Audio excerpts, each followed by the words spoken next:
strong weekend down at Nationals that you kind of held everything on the head you expected going down there. Yeah, I think that we were very glad to be there. That was with both teams, and so we know that we kind of had an extra opportunity, and we just wanted to see what we could do with it. And the ladies, 2019, we were 12th in the region, and so yeah, we were 8th this time in the regional, but we advanced this time. So finishing 13th in the nation after being 12th in the region in 2019, just 2 years ago. That says enough right there on how I felt about the weekend for the girls right there. So, and we were the 5th best team in the region after being 8th at the regional. Got to beat DBU. They beat us 3 times previously, but we got them at the one that matters. So, really accomplished a lot of our team goals, and honestly far exceeded. I was going to be thrilled if we were top 20. We were top 13, or we were 13th. So, outstanding. I saw those results come up, and it just. Emotions just started flowing pretty much because it's been a real struggle, and my whole goal has been to get that women's team there, and so to see them finally at the meet and to do so well, just so excited about them. And I mean, definitely a big piece of that is Florence and Eleonora getting All-American honors there for the first time in cross country. So they went out and they did their job, and that was important because there were other teams that their front runners might have dropped out. Just one runner goes down and you lose 10 spots. So it was awesome having them up there. They did their job, and then the other 3 girls did their job too. So we were small in numbers, but all 5 of our girls really came through and did what they needed to. So very proud of them, and just so excited about this past weekend. The boys, again, even more so than the ladies, we were just grateful to be there. The boys, pretty much, I think, almost got like the last at-large spot in there, and maybe some people didn't think they belonged there. But they went in there, and out of the at-large teams, they were the 4th best out of the 10 at-large teams selected. So finishing 22nd wasn't exactly our goal. I think that we could have maybe been top 15, but we didn't get out very hard, and we struggled to move up. And the teams that ran really well moved up really well throughout the race. One runner who did move up very well, though, was Innocent Rawan Shaka.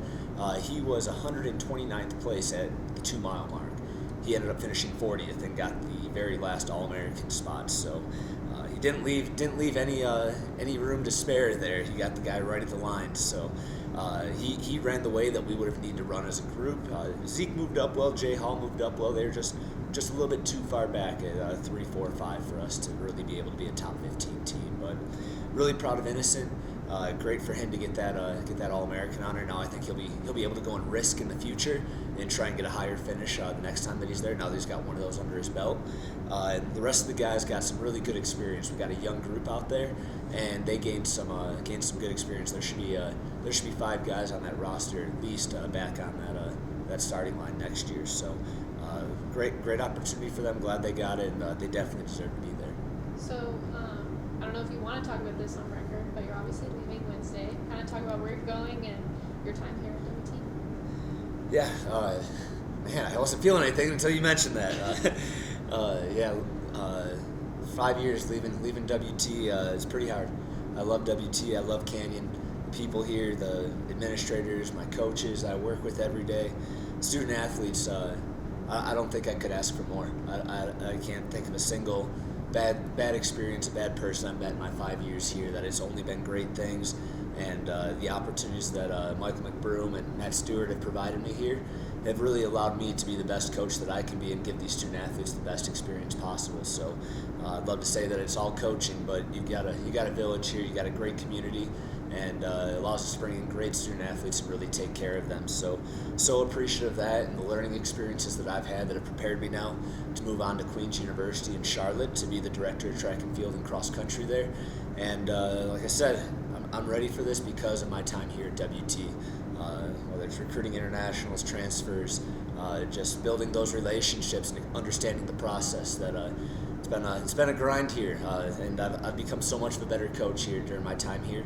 And but definitely excited for this next chapter, and to kind of move into a new role, kind of like Matt's role here at WT. So new responsibilities, a little scary, a little nervous, but as I tell my athletes, I always want them to step outside their comfort zone and do something bigger, and try and risk a little bit. And that's kind of what I see myself doing here, kind of taking my own advice. So another opportunity to grow, keep learning, and keep getting better. And that's kind of the rest of the message I send my athletes kind of as I leave here, is just to keep risking, keep challenging yourselves, and keep striving for excellence and be the best that you can be. And even when you don't reach your goals, you always end up somewhere pretty special. And one of those places that I've landed was WT, in chasing my running and coaching goals, and very glad for my time here. And this past weekend, there's not a better way that I would have liked it to wrap up. So thank you, WT, for everything, and always hold a special place in my heart here.